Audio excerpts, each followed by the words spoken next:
বাংলাদেশ রক্ষা কবচ, এই বাংলাদেশকে যিনি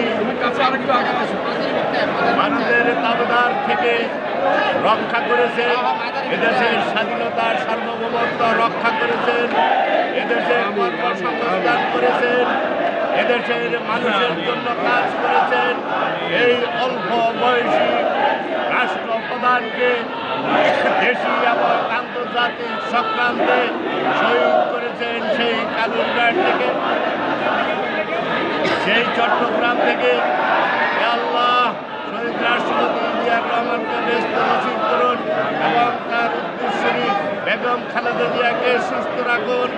তার যে সন্তান এই জাতীয়তাবাদী দলের নেতা ভারপ্রাপ্ত সভাপতি তারেক রহমান সুস্থ মতো সুন্দর মতে বাংলাদেশে পা রেখে এই দলের এবং এই দেশের নেতৃত্ব দিতে পারেন, সেজন্য আল্লাহ আপনি এই দোয়া কবুল করেন। এই 18 কোটি মানুষের ভাগ্য পরিবর্তন করতে পারে সেই নেতা তারেক রহমান বাংলাদেশের সুন্দর সুষ্ঠু মতে আসে, দলের এবং দেশের মানুষের জন্য কল্যাণ করতে পারে। হে আল্লাহ আমাদের নেত্রী বেগম খালেদা জিয়াকে সুস্থ করে দেন, হায়াতে তৈবা দান করেন। এই নেত্রীকে আমরা যেভাবে ভালোবাসেছি, এদেশে 18 কোটি মানুষ ভালোবেসেছে। ওনার সত্য এবং নিষ্ঠাবান কর্মঠ সৎ মানুষের নেতৃত্ব চাই আমরা শহীদ রাষ্ট্রপতি জিয়াউর রহমানের রুহের মাগফিরাত কামনা করে আজকে মোনাজাত এখানে শেষ করছি। আমিন।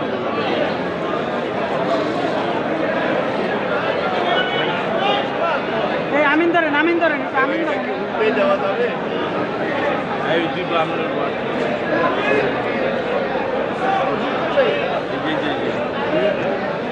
শুধু দর্শক, শহীদ প্রেসিডেন্ট জিয়াউর রহমানের কবরস্থানে আমরা সকাল থেকে এই মাঝারে আজকে বিশেষ করে এই বিজয় দিবসের মহান স্বাধীনতার ঘোষক শহীদ প্রেসিডেন্ট জিয়াউর রহমানের কবরস্থানে দোয়া, মুনাজাত এবং শ্রদ্ধা নিবেদন, সেই সাথে আমাদের পক্ষ থেকে এখানে দোয়া পরিচালনা করলেন, মুনাজাত করলেন আলহাজ আব্দুল্লাহ আল মামুন, কেন্দ্রীয় শ্রমিক দল নেতা এবং সিদ্দিরগঞ্জ থানা বিএনপির সিনিয়র ভাইস প্রেসিডেন্ট, বিএনপির একজন কর্মী। শুধু দর্শক, আজকে দোয়া পরিচালনা করলেন উনি শহীদ প্রেসিডেন্ট জিয়াউর রহমানের মাঝারে। আসলে আমরা দেখতে পাচ্ছি চারিপাশেই এই জিয়া উদ্যানে আজকে লাখ লাখ মানুষের ঢল, মানুষের ভিড়, মানুষের সাগর, যেটা আসলে না দেখলে বোঝা যাবে না। আমরা যতটুকুন পারে আমরা সাধ্যমতো তুলে ধরার চেষ্টা করছি। আমি খন্দকার মাসুদুজ্জামান, ধারাবাহিকভাবে আমাদের চ্যানেলগুলির পক্ষ থেকে আমি এটা প্রচার করে যাচ্ছি।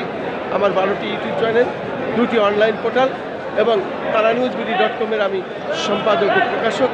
ধারাবাহিকভাবে আমরা প্রত্যেক বছরই এখানে আসি, কিন্তু একটি কথা না বললেই নয়, ফ্যাসিস্ট শেখ হাসিনার আমলে আমরা এখানে পালিয়ে পালিয়ে লুকায় লুকায় আসতাম, আমাদেরকে আসতে দেওয়া হতো না। ঠিক আজকে দেখতে পাচ্ছি আজকে লাখ লাখ মানুষের সাগর, মানুষের আজকে শহীদ রাষ্ট্রপতি জিয়াউর রহমানের মাঝারে